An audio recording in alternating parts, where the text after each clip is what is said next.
Hi, today I'm going to talk about mutes for the trombone. Not mutes so much as themselves, but how to get them in and out quickly without making a big fuss. I, like everyone else, learned how to put my mutes on the floor like this. You pick it up. If I'm playing, I pick it up. Of course, it's the wrong size, so I have to turn it around, kind of, and then put it in, stop playing, and then that takes quite a long time.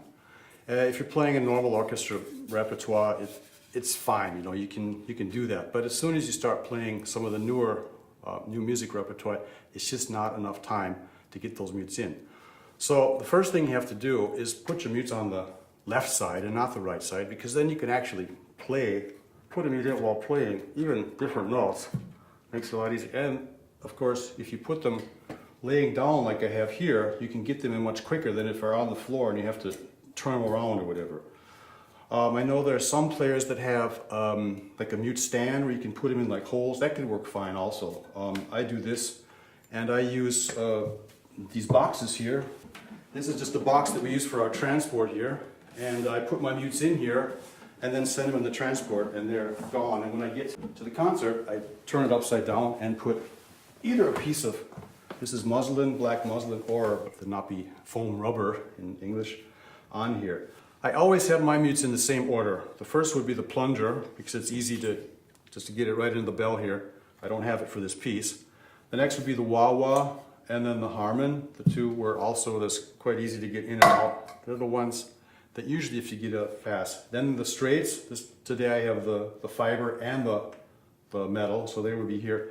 And then the cups, and if I have a bucket or whatever, other mutes here. So I always know in this order where to reach down to get the mute without taking my eyes off the conductor. It's very important. Sometimes if you do this and you look up again, you're lost. You don't know where it is. So it's very important to have this blind. I'm going to show you this with an example. It's the Ligeti Piano Concerto, which is kind of become a classic of the new music repertoire, not only for new music ensembles, but I've seen it on the programs of many, many orchestras. So a lot of you orchestra players are confronted with this work, and it's not an extremely difficult work to play. There are some tricky things in it, yes, but the hardest thing of this piece is getting mutes in and out quickly.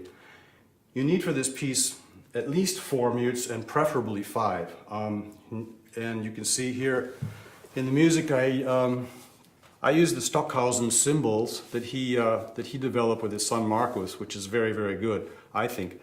This S is for straight and the M is for metal. In this case, because I need a cardboard straight and later I need a metal mute, so I need 2 of those.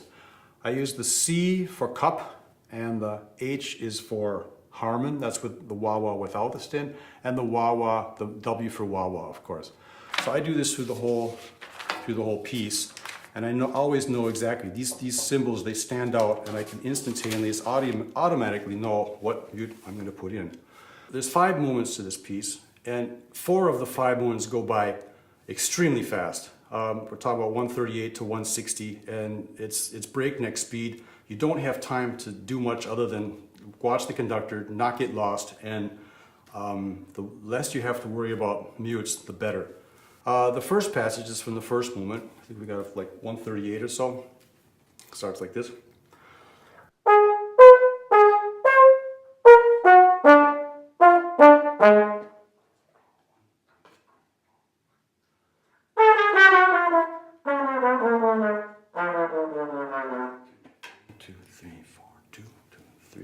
Look at the conductor.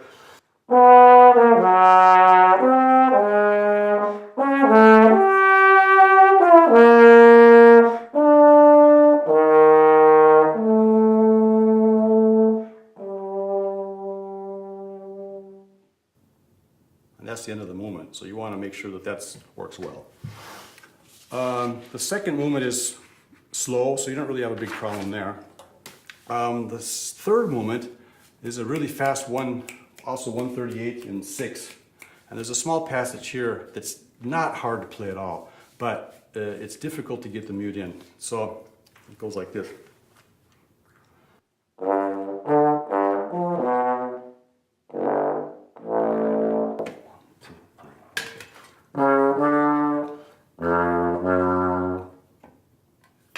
Okay, you could never make that if you had to take your mute like this. I know some players like to put their mutes in their lap, which can work too if you know that you're going to be calm with that, but there's so many different mutes here that you end up, I've tried that before, and you end up with 3 or 4 mutes in your lap and it's just chaos, totally chaos. Okay, the fourth movement, we're in the fourth movement now. Also has a tricky thing, there's all these little tiny fragments that come through all the different instruments here. And each one of them is quite tricky. And this one here is really getting your muting quick enough. It starts with the mute.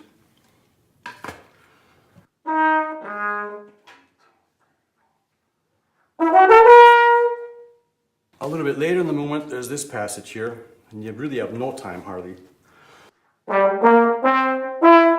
3, 4.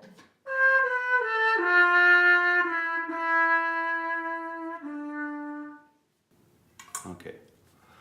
While I'm there, the fastest way to get a mute in and out is if you actually hold the mute on the bell.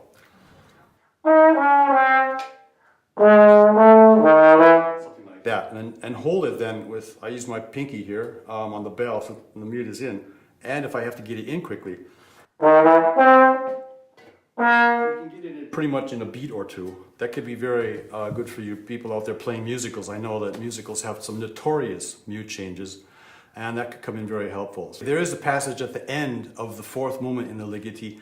It's almost impossible. He's got you playing open, and then you have to quickly change to a fiber mute, straight fiber, and then right after that play with a cup mute. And it's of course impossible in 1, 2, 3, 4 beats at that speed to get the fiber out and get a cup in. It doesn't work. My solution for that is to use at the beginning of the movement, when you have time, to take the cup off of the cup proper. This only works with a mute where you can put it over. A Dennis Wick, for instance, will not work on this, where you have a rim here. But if you use the cup then as your fiber, you can do it like this.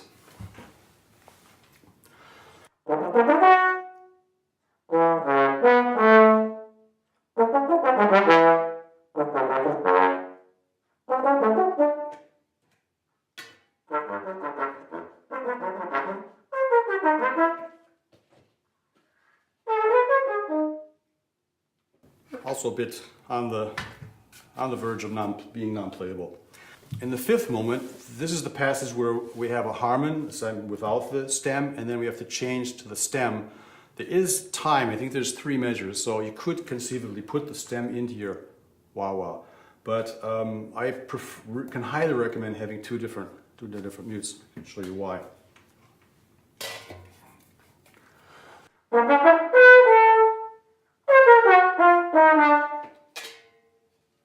Here there's actually time, and then.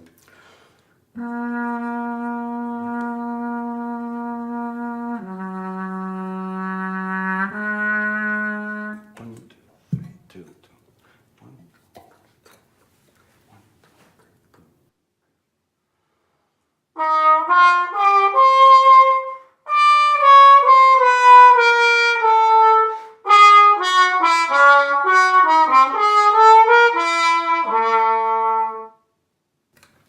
Just makes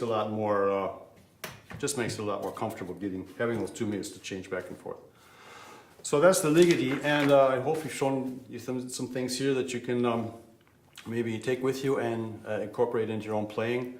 And I would really like to see a lot more orchestra players putting their mutes on the left side instead of the right side. I think that could really help things a lot. Okay, thank you.